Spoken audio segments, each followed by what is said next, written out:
Today, we uncover the story of a man who traveled across America, leaving behind fragments of evidence and unanswered questions. A calculated murderer without a clear pattern. This is the case of Israel Keyes. You're about to learn who Keyes really was, how he operated, the victims he confessed to, and why so many of his crimes remain unsolved to this day. Stay to the end, because the final twist will leave you speechless. If you love well-researched true crime stories, hit that like button and subscribe. It helps the channel keep digging into dark cases like this. Israel Keyes was born on January 7, 1978 in Utah. To friends and neighbors, he seemed quiet, hardworking, and polite. A contractor who kept to himself. But behind the ordinary facade was a man who spent years crossing state lines, committing robberies, arsons, kidnappings, and murders, all carefully planned and hidden. Investigators later described him as methodical and mobile. Unlike most serial killers, Keyes didn't operate in one area.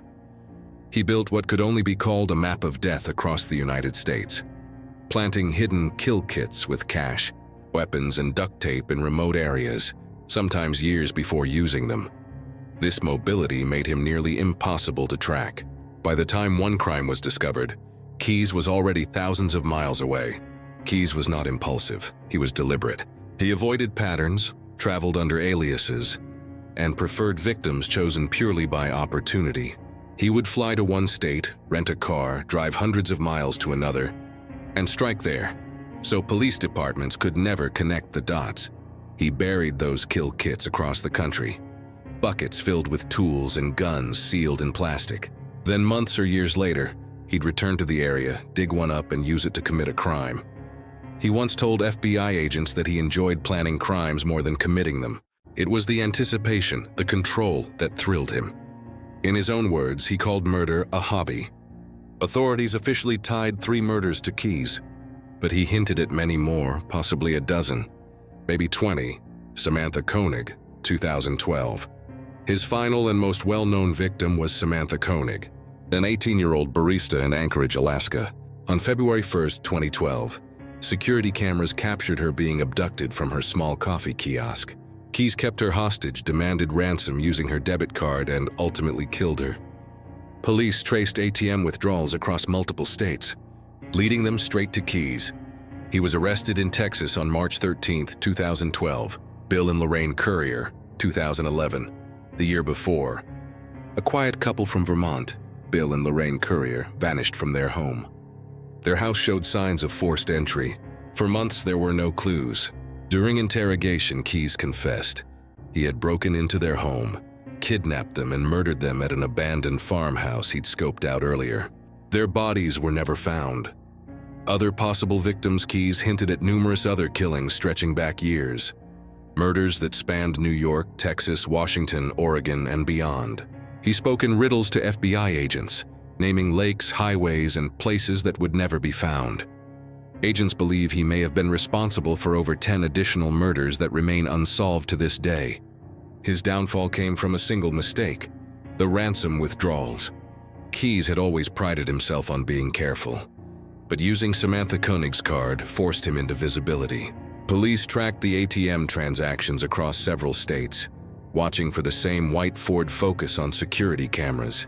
In a small Texas town, patrol officers noticed the car. Inside, they found a mask, a gun, and stained money, cash linked to the ransom. Keyes was arrested, ending a spree that had quietly spanned the country. While awaiting trial, Keyes began confessing to select murders, but always on his terms. He toyed with investigators, offering just enough information to prove he was the killer, but never enough to locate all the victims. He seemed to enjoy the control even from behind bars. On December 1, 2012, Israel Keyes was found dead in his Anchorage jail cell.